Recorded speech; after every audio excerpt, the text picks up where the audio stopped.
Hello दोस्तों, स्वागत है आपका डिफेंस एंड स्ट्रेटेजिक स्टडीज़ में। आज के इस एपिसोड में हम जानेंगे विदेश नीति के उपकरण क्या होते हैं, यानी कि इंस्ट्रूमेंट्स ऑफ फॉरेन पॉलिसी क्या होते हैं। तो आइए जानते हैं।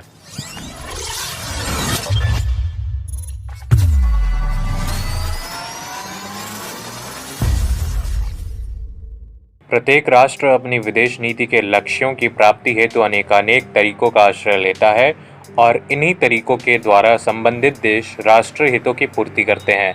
ये उपकरण इस प्रकार होते हैं। संधि वार्ता।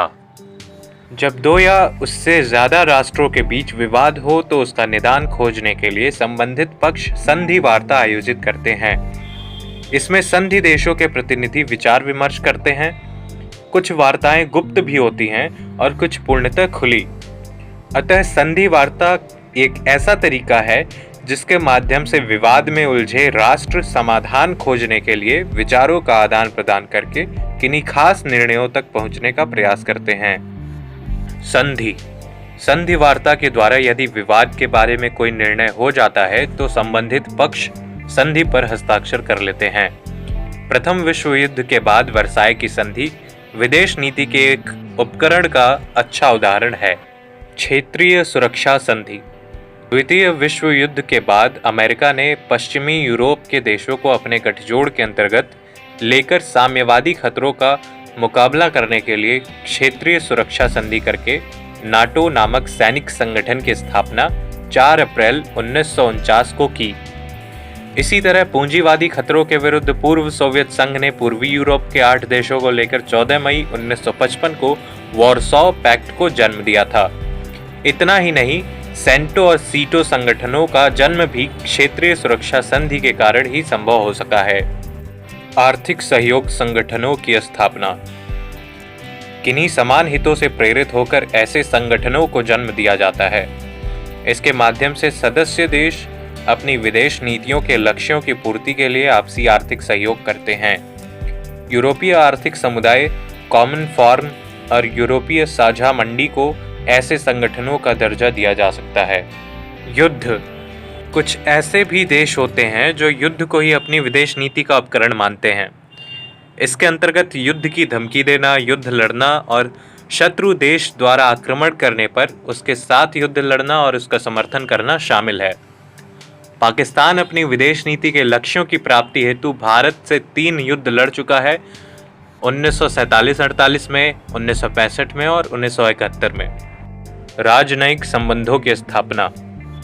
इसके अंतर्गत एक राष्ट्र दूसरे राष्ट्रों की राजधानियों में अपने दूतावास खोलते हैं, जिसमें राजदूत और अनेक अन्य कूटनीतिक अधिकारी रहते हैं। नई सरकारों और नवोदित देशों को मान्यता देना, यह भी विदेश नीति का एक मुख्य उपकरण है। द्वितीय विश्व युद्ध के बाद अनेकानेक देश दासता की बेड़ियों से मुक्त हुए हैं, जिन्हें मान्यता मिली है। इसके बाद ही मान्यता देने वाले तथा मान्यता प्राप्त करने वाले देशों के बीच कूटनीतिक संबंध स्थापित होते हैं। जैसे 21 मार्च 1990 को दक्षिण अफ्रीका का नामीबिया स्वतंत्र हुआ और उसके साथ भारत ने अपना उसी दिन राजनयिक संबंध स्थापित कर लिया। कूटनीतिक संबंधों को तोड़ देना, यह भी विदेश नीति का एक उपकरण है, परंतु कूटनीतिक संबंध तोड़ने से पूर्व कदम उठाने वाला देश दूसरे देश के प्रति अपनी नाराजगी और विरोध प्रकट करता है, तत्पश्चात अपने राजदूत को वापस बुला लेता है। चेतावनी देना। किसी एक देश के द्वारा दूसरे देश को विरोध पत्र लिखना या चेतावनी देना भी विदेश नीति का महत्वपूर्ण उपकरण है। रूस और अमेरिका आए दिन इसका प्रयोग करते रहते थे।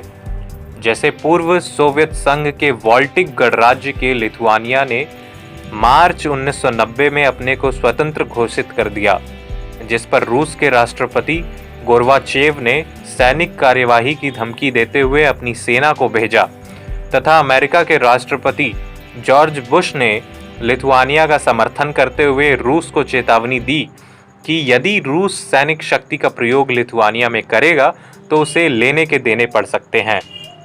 विश्व संगठन का उपयोग।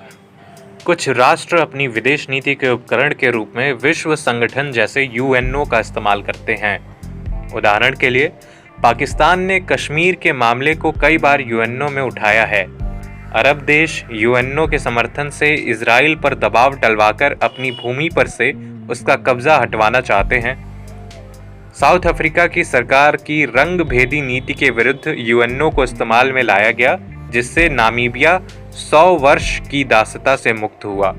इराक से कुवैत को मुक्त कराने के लिए खाड़ी युद्ध 1991 में अमेरिका ने सुरक्षा परिषद का उपयोग किया, क्योंकि सेकेंड वर्ल्ड वॉर के बाद से ही अमेरिका इस बात के लिए प्रयासरत रहा है किसी न किसी बहाने वह खाड़ी देशों में घुसपैठ करके उन देशों की विदेश नीति को अपने राष्ट्रीय हितों के अनुकूल बदलने के लिए बाध्य कर सके।